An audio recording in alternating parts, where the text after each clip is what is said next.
Donald Trump suffered the mother of all meltdowns on Thursday evening when he not only demanded that 60 Minutes be investigated, CBS taken off the air, Kamala Harris be prosecuted, but then he said that Joe Biden has to come back into the presidential race and be his opponent again.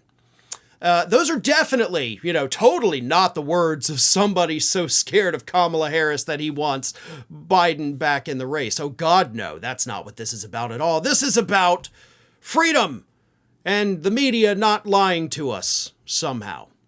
So what sparked all of this is that Fox News, of all people, ran a headline that said CBS accused of significant and intentional news distortion and FCC complaint over 60 Minutes edit. And in his post on Truth Social, he included a link to that Fox News article. And I get to the real irony of that in just a moment, but here is what Donald Trump added after sharing that Fox News article. 60 Minutes should be immediately, it's all caps, so I gotta yell it, immediately taken off the air. Election interference. CBS should lose its license. This is the biggest scandal in broadcast history. Kamala should be investigated and forced off the campaign, and Joe Biden allowed to take back his rightful place. He got 14 million primary votes and she got none.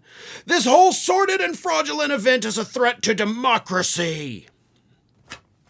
And then, of course, follows it up by posting the Fox News article that accused them of doing this.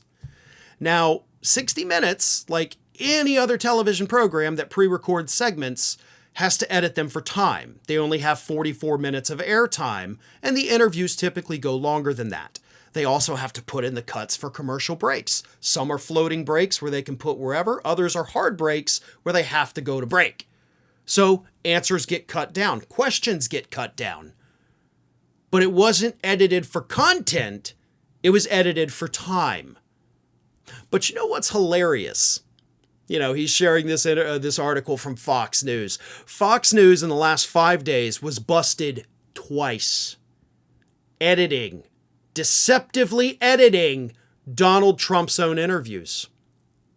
To the point where not only did Vice President Kamala Harris call out Bret Baier during her interview with him this week, saying, whoa, you didn't show the full clip, you edited that.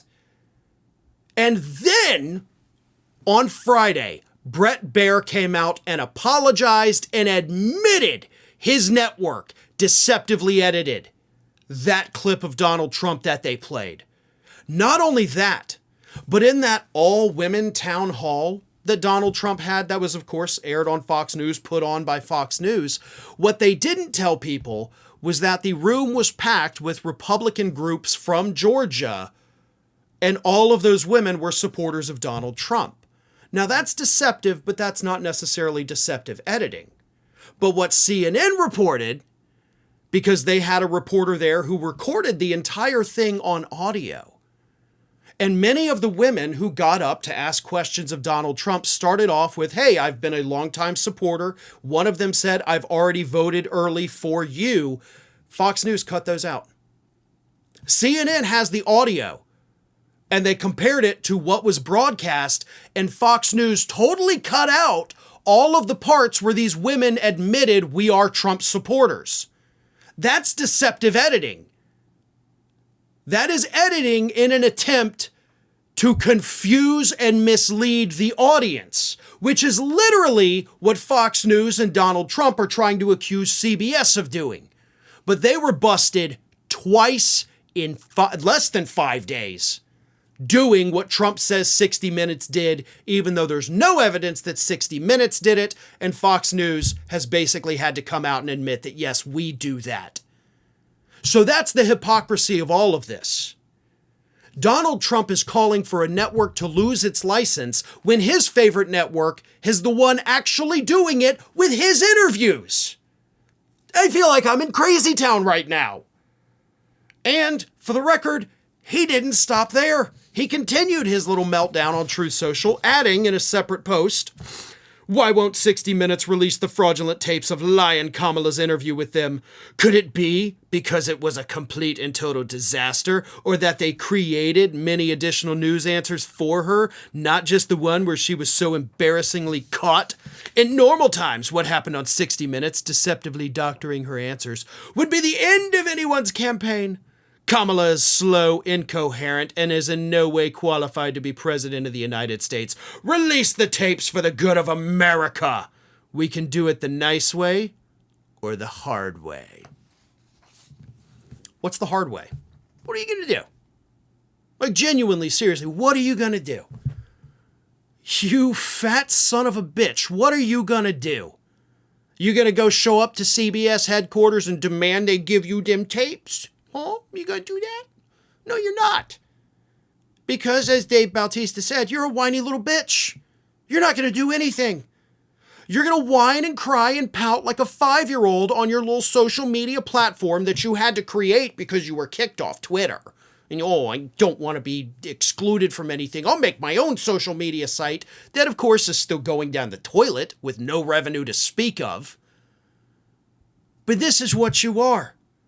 A whiny, petulant little child who was given the opportunity to go on 60 Minutes as well.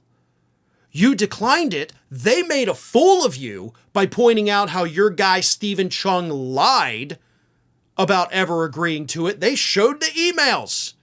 That's what he's pissed off about, folks, in case you didn't know that. He is pissed off because they made him look like a coward, because he is a coward, because he did back out. They showed that Stephen Chung was nothing more than a disgusting little liar, which is what he is. Everybody got to see that, and it hurt Donald Trump's feelings, and it hurt his ego. So now he's out there saying, we got to strip them of their license. We could do this the easy way or the hard way. When in reality, he's barking up a tree he may not want to be barking at. Because if this is how we're going to play the game, if this is what's going to happen, you going to sit there and act like we're going to strip a network of its license for deceptively editing videos? Uh-oh. Then Fox News better be shaking in their shoes right now. And honestly, I find it hilarious that Fox News even had the audacity to run that article that you shared. They were busted twice in less than 5 days doing this. However, you don't see everybody on the left saying Fox News should lose their license. Nobody on the left is even saying Fox News should be investigated. Nobody's saying that you should have to drop out of the race and be replaced with, Ron DeSantis or somebody. Nobody on the left is doing that. Because we're not a bunch of babies, and we understand what's happening. And we all know, by the way, that you're also a massive hypocrite, and that Fox News is nothing but a bunch of hypocrites as well. They were the ones who got busted doing what you're accusing CBS of doing. And they did it to directly benefit your campaign. So if you want to push the issue with CBS, be my guest. Just know that whatever you do to them is probably going to be done tenfold to Fox News for doing the same thing. Thanks for watching today, everybody. And don't forget, if you're not already, please do subscribe to this channel. We have fresh content going up every single day, and I would really hate for you to miss out on that. And speaking of missing out, if you're not following me across all other social media outlets, then get on it. You can follow the links in the description of this video.